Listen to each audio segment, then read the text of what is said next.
Morning, everyone. Welcome to the Nigerian Premier Football League updates here on Barrel Football Club TV. I remain Luis Machuchu. This morning, the weather is cool, and as you can see, the players are putting in final touches to the work done throughout the week in preparations for their Nigerian Premier Football League match day 29 encounter, which comes up against Kano Pillars, the same as we get at the Sani Abacha Stadium. The date of the match remains 8th March 2026. That is tomorrow, and the time remains 4 o'clock p.m. But before we go into that match, let's look at the match day 29 fixtures in the Nigerian Premier Football League. Wiki Tories will start the showdown against Economy Warriors. Rivers United will play host to Bender Insurance. Nasarawa United will host Ikorodu City. Shooting Stars will be traveling to Abia Warriors. Kano Pillars Barao Football Club. The match of the day. Katsina United will play host to Kwara United. Remo Stars will travel to Rangers International. Plateau United will host Niger Tornadoes. Enyimba FC will travel to Warri Wolves. And Kun Khalifat versus Bayelsa United is the last match of the day. The match between Barao Football Club and Kano Pillars is definitely going to be the match of the day. But before we go into that match, let's take a look at the Nigerian Premier Football League table, how it stands. Looking at the table, you discover that Rivers United sits on the first position with 49 points. Rangers International sits on the second position with 47 points. Ikorodu City sits on the third position with 45 points. And down the table, you look at Kano Pillars sitting on position 17 with 32 points. Remo Stars sits on position 18 with 30 points. Kwara United sits on position 19 with 29 points.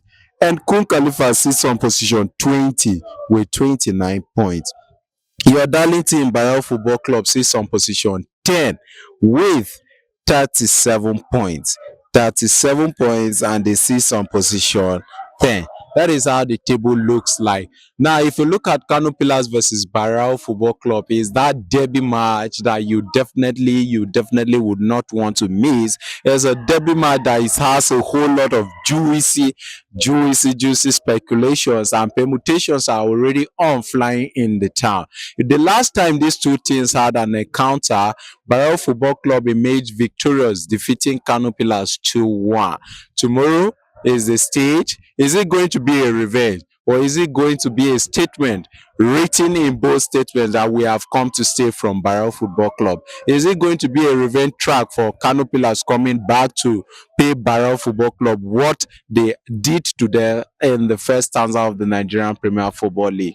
Of course, the stage is Sani Abacha Stadium, and we'll be bringing you updates on that match. I remain Luis Machuchu. Now handing it over to Aminu for the Hausa version of this program. Keep on supporting Barrel Football Club. Say Malia, say Barrel. To barkanmu da sake kasancewa da ku a daidai wannan lokaci. Kamar yadda kuka sani jiya mun alƙawarta muku cewa za mu kawo muku yadda take kasancewa daga ƙungiyar ƙwallon ƙafa ta Barau Football Club. Sunana Aminu Ahmad Muhammad, nake fatan kasancewa da ku a koda yaushe. Ƙungiyar ƙwallon ƙafa ta Barau FC a yanzu da sassafen nan ta fito filin Ɗanbata inda take ɗan atisaye, wato kafin wasa da ƙungiyar ƙwallon ƙafa ta Kano Pillars. Za mu duba yadda jadawalin teburin gasar Premier yake da kuma wasannin da za a fafata a wannan sati.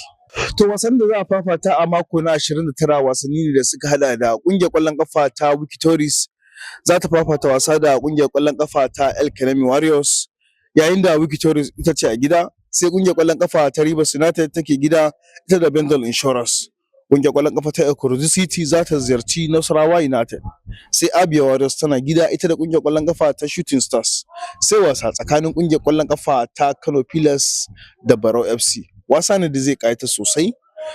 Wasa tsakanin Katsina United da Kwara United, sai wasa tsakanin ƙungiyar ƙwallon ƙafa ta Rangers International da Remo Stars. Remo Stars ita ce za ta ziyarci Rangers International. Plateau United tana gida ita da ƙungiyar ƙwallon ƙafa ta Niger Tornadoes. Warri Wolves da ƙungiyar ƙwallon ƙafa ta Iyemba.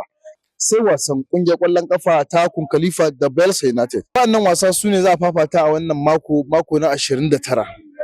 To za mu duba yadda jadawalin tsayuwar teburin gasar Premier League ya kasance kafin a fafata waɗannan wasanni. To ƙungiyar da take a saman teburi ita ce ƙungiyar ƙwallon ƙafa ta Rivers United. Ƙungiyar tana da maki 49, sai mai biye mata ƙungiyar ƙwallon ƙafa ta Rangers International wadda take da maki 47. Ekorodu City ita ce a ta uku wadda take da maki 45. Nasarawa United tana mataki na hudu wadda take da maki 44.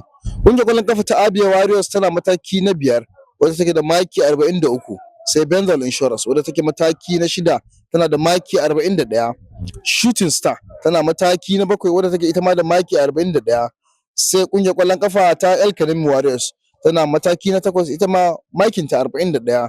Katsina United kuwa tana mataki na tara wadda take da maki 38.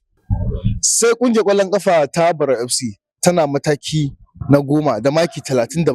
To ƙungiyoyin da suke kasan tebur za ku ga sun hada da ƙungiyar ƙwallon ƙafa ta Kun Khalifat wacce take da maki 29. Sai ƙungiyar ƙwallon ƙafa ta Kwara United wacce take da maki ita ma 29. Sai mai biye mata wadda take mataki na 18 wato Raymond Stars wadda take da maki 30. Sai ƙungiyar ƙwallon ƙafa ta Kano Pillars ita ma tana da maki 32. Waɗannan su ne ƙungiyoyin da suke kasan tebur. Ƙungiyar ƙwallon ƙafa ta Kano Pillars tana mataki na 17, sai ƙungiyar ƙwallon ƙafa ta Barau FC ita ma tana mataki na 10. Su ne ƙungiyoyin biyu da su fafata a wannan mako. To idan muka dawo kuma wasa tsakanin ƙungiyar ƙwallon ƙafa ta Barau FC da ƙungiyar ƙwallon ƙafa ta Kano Pillars wasa ne da zai ƙayatar sosai a wannan sati wanda ake ganin shine wasa da zai fi ɗaukar hankali. Idan ba manta ba wasan farko da suka fafata ƙungiyar ƙwallon ƙafa ta Barau FC ita ce ta samu nasara akan ƙungiyar ƙwallon ƙafa ta Kano Pillars da ci 2-1. To a yanzu ƙungiyar ƙwallon ƙafa ta Kano Pillars za ta karbi bakoncin ƙungiyar ƙwallon ƙafa ta Barau a gida domin fafata wasa zagaye na biyu. Wannan wasa ya zai kasance?